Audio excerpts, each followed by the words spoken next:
When I was 16, my father took me to Las Vegas and I saw the Cirque du Soleil show called O at the Bellagio Hotel that not only had amazing aerialists and dancers and acrobatics and gymnasts, but it also had synchronized swimmers because the stage is made of water. And I myself was a competitive synchronized swimmer, so when I saw this, my mind was completely blown and something really tugged at my heart and said, yes, I want to do this. And I remember walking out of the theater and my father said, well, that was cool, but don't get any ideas. And he meant it out of love because parents are always trying to guide us in a way that is shaped off of their experiences. And he very much wanted me to be successful, but in the business world, because that's the world that he knows. And again, this was all out of love, but I had my own plans. Fast forward a couple months, I left home to train with the top synchronized swimming club in the country, the Santa Clara Aquamaids in Santa Clara, California. And I trained with them all throughout high school and college and made the United States national team and was focused on training for the trials for the 2008 Olympics. I remember when I was applying for colleges, I was so focused on training and my schedule was so intense that I barely had time to fill out applications, and I only applied to 4 schools, one of them being Santa Clara University, which is the one I ultimately decided on because it happened to be a really good school, but just right down the road from where I was doing my training. And I remember filling out the application, which was actually handwritten because this would have been 2001 that I was filling this out. I doubt there are handwritten college applications these days, but anyways, I remember barreling through at 90 miles an hour, just trying to get it done. And there was one section that said, what I thought was asking what your general interest might be. And it was like engineering, liberal arts, and business. And I was like, well, not the other two, but I guess maybe business because my dad owns his own business. Sure, check. Put it in the mail, done, whatever. End up getting my acceptance letter and it says, congratulations, you're accepted into the Levy School of Business at Santa Clara University. And I said, okay, I guess I'm going to business school. But at that point, I was still training full time with my focus of making the 2008 Olympic team. And so I entered into college and business school and without any thought of what I would actually want to do with this degree or it being interesting to me or what jobs I might be able to have with that. It was just sort of like, okay, I've got to go to school and I'm in business school, so sure, yeah, cool, let's go. But turns out as I started getting to my upper division business classes like finance and accounting and marketing and OMIS, which was like this god-awful technology computer stuff that I don't even really know what it was because I'm a disaster with technology. The fact that I even have a YouTube channel up and running is a miracle. But it turns out I hated kind of all of it. I hated accounting, I hated finance, I hated econ, I hated the computer stuff, I hated management. And the only thing left was marketing. And it wasn't terribly offensive to me, even though I didn't really know what it meant. But I was like, okay, sure, yeah, marketing. I guess I'm a marketing major because you have to pick at a certain point. And as I started progressing through those classes, while I did well because I was driven with school and always wanted to get good grades, I realized how much I wasn't passionate about it at all. But I was so focused with training and my school was so expensive, taking another year to explore was definitely not an option. It was sort of just get through it. And I did. I graduated. I did well with my grades and graduated early. And instead of looking for a job right away, I went full-time into training because I finished school in March of 2006 and then had Olympic trials in December of that year. So as soon as I graduated, I remember I was actually on the US national team at that point. I flew home, did my graduation ceremony, and then flew back to practice the day after and was just in the pool. And that's where my focus was. And deep down in my heart, I knew I probably wasn't going to make the team because while I was good, there were a lot of girls that were better than me. And yes, that's how it turned out. They took 14 to the initial squad, or excuse me, they took 12 to the initial squad and I placed 14th. So I was close, but not close enough. And again, there's no bitterness in my heart on that. The people that made the team were indeed better than me. That's just how elite sports go. It's cutthroat, but that's life. And I do think everything happens for a reason. But something interesting happened after that. I was driving my friend home from the airport after the trials and forlorn and looking at the scope of, okay, I've got to be an adult and get my business job and all of that, having no idea where to even go with that. A friend of mine suggested, why don't you try out for Le Rêve? And I was, what is Le Rêve? She's like, oh, that's the other synchro show in Las Vegas. It's new. And I was like, okay, yeah, I'll check that out. And it turns out my dad wanted to take my sister and I to Las Vegas for Christmas, which was just a couple weeks after the trials. And we saw the show and I was absolutely blown away. My heart exploded. I cried. I couldn't even clap because I was just so stunned. It was the most magnificent thing I'd ever witnessed. And all of the performers seemed like absolute gods to me. And I had this just magnetic pull in my heart of, oh my God, I have to do this. I cannot do anything in life other than this. This is absolutely my path, even though it felt so far off. And it felt like, because again, I was like witnessing these gods almost, like how could I possibly fit in with them and feel worthy enough to be with them? But I knew in my heart, and I do get very headstrong about my goals, that that's what I wanted to do. So I sent an audition tape like 2 days later and actually was invited to audition. And it was an amazing and grueling and very terrifying, but awesome experience. And I was so excited afterwards. And they said, okay, yes, we'll call you. But like it goes in the performing world, I didn't get a call a day later. I didn't get a call a week later. I didn't get a call a month later. And I was totally heartbroken. And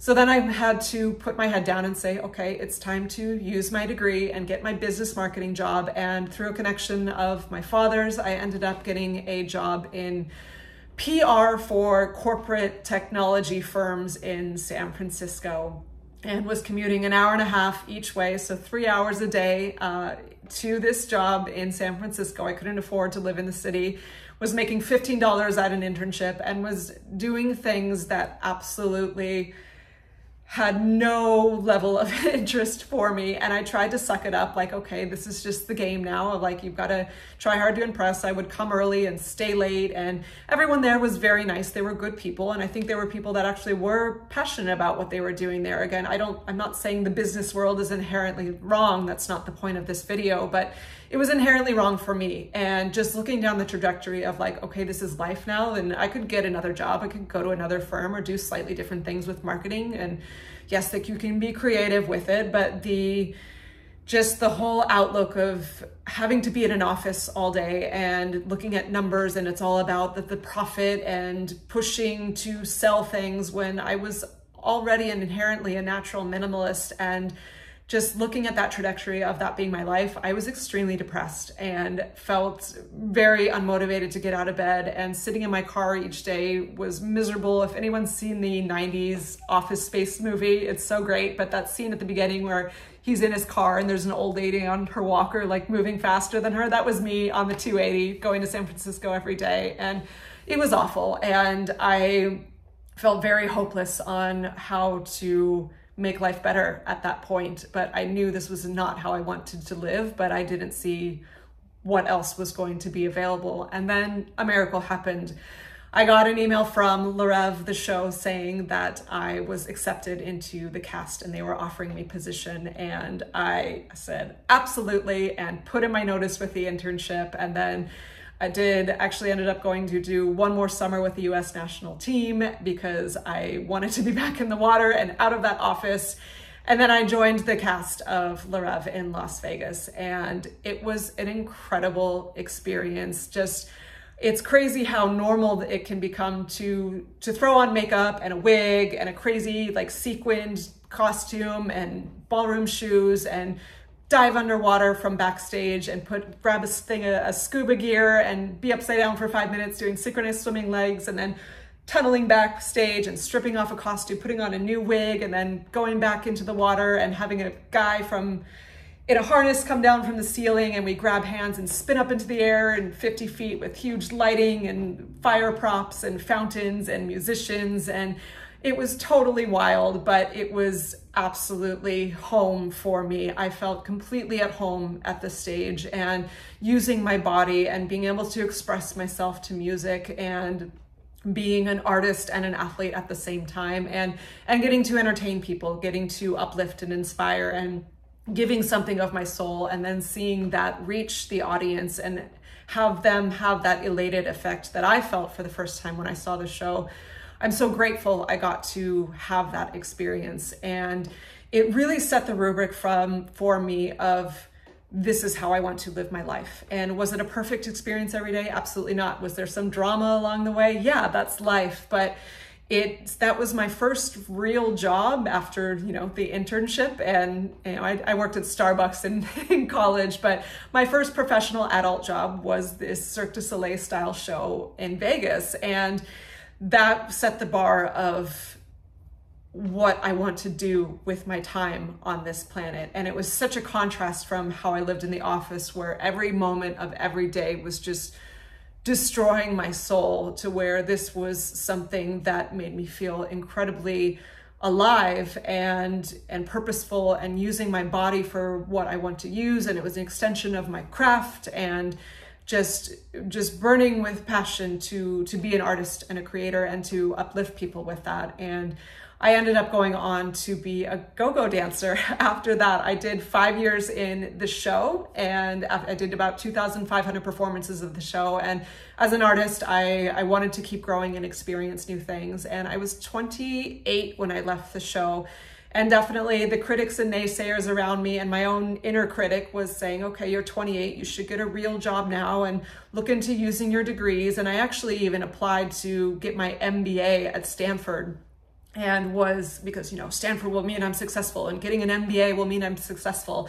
And I got all the way through the applications. I did all of my essays, got all the transcripts, everything together. All that was left was I had to take my GMAT, and I was looking to register that. And I remember going through the classes and looking through what I would be studying. And this 2-year program was $100,000, by the way, because that's American schooling. And I hadn't even come close to paying off my undergraduate money yet.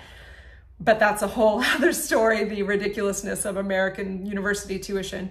But I was going through these classes, and it was just an extension of everything I hated that I had to study in my undergrad, and looking into that trajectory of being in an office and doing sales and pushing people to buy things. And I was so repulsed, and I just had this sort of come to Jesus moment of, oh my God, I don't want to do this. And that's when, around the same time, I got this tug to be a go-go dancer. And everyone looking on the outside probably thought it was the most ridiculous thing. And I heard from a lot of people that it was the most ridiculous thing. First of all, what are you doing going to these auditions with 18-year-olds when you're 28? And I was 29 by that point.